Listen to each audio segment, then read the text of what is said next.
Agar brokeringizni asabini ozgina o'ynagingiz kelsa, voy bu bola qanday qilib narxlarning harakatini aniq topyapti deyishni xohlasangiz, videoni albatta oxirigacha diqqatli bilan ko'ring.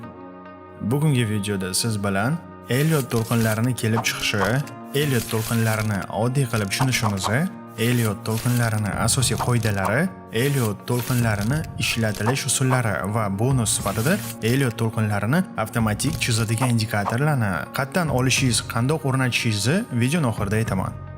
Hammaga salom internet, sizlar bilan Dado. Elliot to'lqinlarini kelib chiqishi.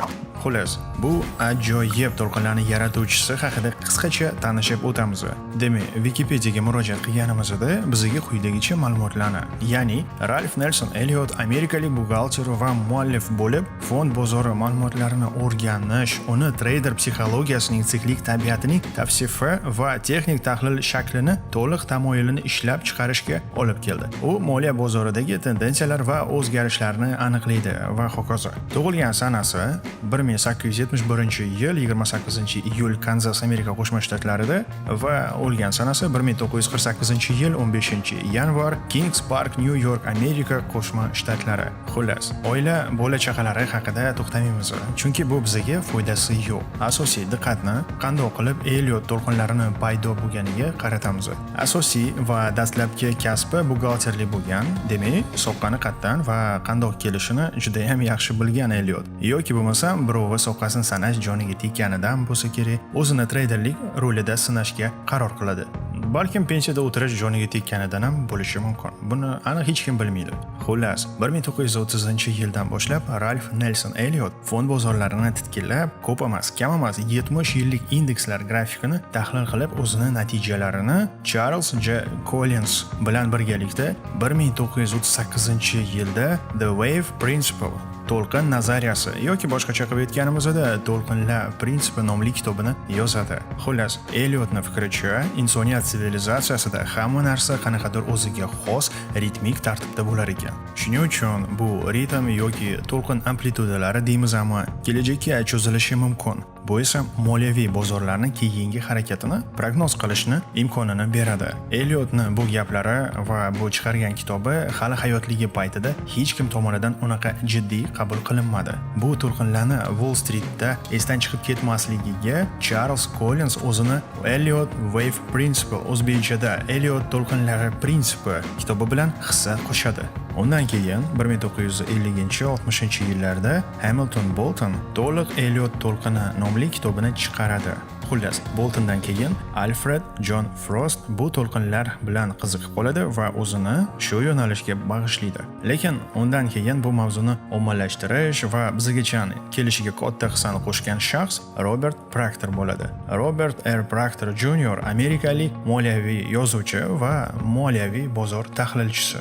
Bugungi kunga qadar Proctor Elliot Waves bo'yicha eng yaxshi mutaxassis hisoblanadi va uning elliot.com veb-sayti bu borada dunyodagi eng yaxshi manba hisoblanadi. Etda juda ko'p ajoyib prognozlar mavjud. Misol uchun, Proctor veb-sayti mutaxassislari 2008-yildagi inqirozni u paydo bo'lishidan bir necha yil oldin muammosiz prognoz qilishgan. Xullas, nima demoqchiman? Bu insonlarning hammasi bizgacha qilinishi kerak bo'lgan hamma qiyin ishlarni qilib bo'lishgan. Bizga bo'lsa bor yo'g'i shu sodda qilib chiqarilgan tizimni tushunib olish qoladi xolos. Elliot to'lqinlari qoidalari, uni qanday ko'rinishi va shunga o'xshagan qiziq narsalarni bo'lsa, hozir siz bilan sekin ko'rib tanishib chiqamiz. Elliot to'lqinlarini oddiy qilib tushunishimiz. Elliotning so'zlariga ko'ra, bozor birinchi 5 ta impuls va 3 ta correction to'lqin shaklida harakat qiladi. Bu nima degani, qanaqa u desangiz, hozir hammasini ko'rib chiqamiz. Keling, birinchi 5 ta impuls to'lqinini bo'laklab tushunib olamiz. Yuqoriga yo'nalgan trend, uptrend holatidagi vaziyat. Birinchi to'lqin buqalarning ishga kirishishi bilan boshlanadi. Qoida tariqasida bu aktivni sotib olish vaqti kelganiga qaror qilgan treyderlarning birinchi qadami bo'ladi va narx ko'tarila boshlaydi. Ikkinchi to'lqin ayiqli buqalarni damga chiqarib ishga kiradigan payti. Beta treyderlar birinchi to'lqin tugadi deb сделкаdan chiqishadi va natijada narx pasayadi. Biroq narx pastki minimumlarni yangilamaydi va narx harakati yana o'zgaradi. Uchinchi to'lqin to'lqin buqalar dam olib bo'lishganidan keyingi yangi harakati. Bu to'lqin odatda eng kuchli va uzoq harakat to'lqini deb hisoblanadi. Bu yerda treyderlarning asosiy qismi narxga e'tibor berishadi. Oddiy qilib aytganda, bozorda hamma narsa takrorlanadi. Prinsipi bo'yicha endi hamma sotib olishga shoshiladi va to'lqin ko'tariladi. 4-to'lqin yana ayiqlarni bozorga tashlanishini va buqalarni qisqa damga chiqarishini ko'rsatadi. Oldinroq сделкаga kirgan treyderlar yana сделкаlarni yopishga va foydalarini tezroq chiqarishga kirishadi. 5-to'lqin buqalar dam olib bo'lishgandan keyingi oxirgi harakati. Bu to'lqin tendensiyaning eng yuqori nuqtasi. Barcha aqlli treyderlar allaqachon сделкаlardan chiqishga ulgurishadi va narx faqat his-tuyg'ular va tendensiya abadiy davom etishiga ishonchi borlar tomonidan ushlab turiladi. Bularning hammasi trend bo'ylab harakat qilayotgan asosiy 5 ta to'lqin hisoblanadi. Uni davomi sifatida hali 3 ta correction to'lqinlari keladi. Keling shu 3 ta correction to'lqinlarini bo'laklab tushunib olamiz. Adashib qolmaslik uchun bu to'lqinlarni belgilashga harflar ishlatilgan. Bular A, B va C. A to'lqin buqalarga qarshi ayiqlarning hujumini bildiradi. Сделкаlarni foyda bilan yopgan treyderlar endi bozorni qarama-qarshi tomonga harakatidan foydani qidirishadi va oldingi aqlli buqalar sekin ayiqlarning roliga o'tishadi. B to'lqin endi ayiqlarning hujumini jiddiy qabul qilmagan buqachalar ishga kirishadi. Hali hammasi oldinda deb сделкаlardan chiqmagan yoki yana narx ko'tariladi degan umidda сделкаlarni ochgan treyderlarning oxirgi kurashini ko'rsatadigan to'lqin. C to'lqin vaziyatni ayiqlar to'liq qo'llariga olgan payti. Bu xaridorlarning umidi bir tiyin bo'lib, сделкаlarni zarar bilan yopishlari bilan tugaydigan to'lqin hisoblanadi. Biz hozir Elliot to'lqinlari patterni uptrend holatidagi harakatini ko'rdik. Endi shu downtrend holatidagi harakatni ham bo'laklab ko'rib chiqamiz. Pastga yo'nalgan trend, downtrend holatidagi vaziyat. Birinchi to'lqin ayiqlarni ishga kirishi bilan boshlanadi. Qoida tariqasida bu aktivni sotish vaqti kelganiga qaror qilgan treyderlarning birinchi qadami bo'ladi va narx pasaya boshlaydi. Ikkinchi to'lqin buqalar ayiqlarni damga chiqarib ishga kiradigan payti. Beta treyderlar birinchi to'lqin tugadida сделкаlardan chiqishadi va natijada narx ko'tariladi. Biroq narx yuqori maksimumlarni yangilamaydi va narx harakati yana o'zgaradi. 3-to'lqin ayiqlarni dam olib bo'lishganidan keyingi yangi harakati. Bu to'lqin odatda eng kuchli va uzoq harakat to'lqini deb hisoblanadi. Beta treyderlarning asosiy qismi narxga e'tibor berishadi. Oddiy qilib aytganda, bozorda hamma narsa takrorlanadi prinsipi bo'yicha endi hamma sotishga shoshiladi va to'lqin pasayishda davom etadi. 4-to'lqin yana buqalarni bozorga tashlangani va ayiqlarni bo'lsa qisqa damga chiqishi kuzatiladi. Oldinroq сделкаga kirgan treyderlar yana сделкalarini yopishga va foydalarini yana chiqarishga kirishishadi. 5-to'lqin ayiqlar dam olib bo'lishganidan keyingi so'nggi harakati. Bu to'lqin tendensiyaning eng pastki nuqtasi. Barcha aqlli treyderlar allaqachon сделкаlardan chiqishga ulgurishadi va narx faqat his-tuyg'ular va tendensiya abadiy davom etishiga ishonchi borlar tomonidan ushlab turiladi.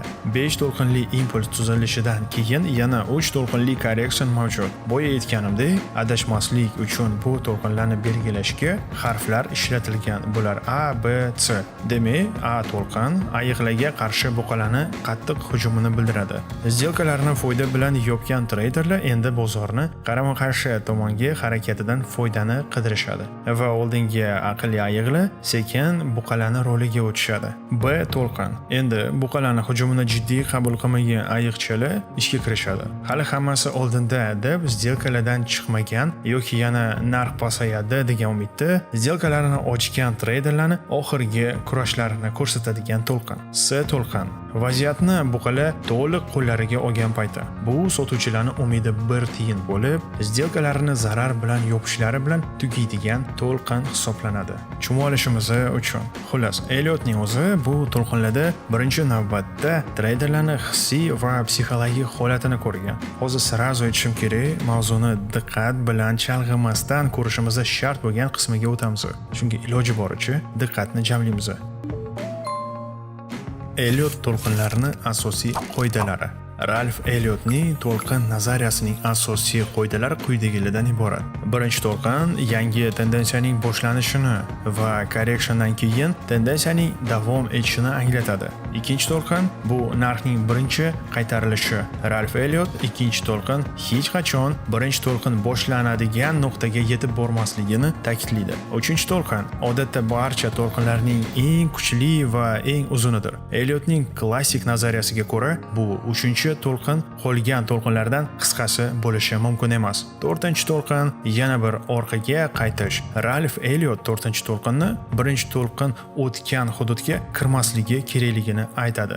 Beshinchi to'lqin siklning oxirgi impuls to'lqini. Uning davomiyligi uchinchi to'lqinning davomiyligi bilan bir xil bo'lishi mumkin. A, B va C to'lqinlari correction 3 ta to'lqinidir. A to'lqin birinchi to'lqinning boshlanish darajasidan pastga tushmasligi kerak.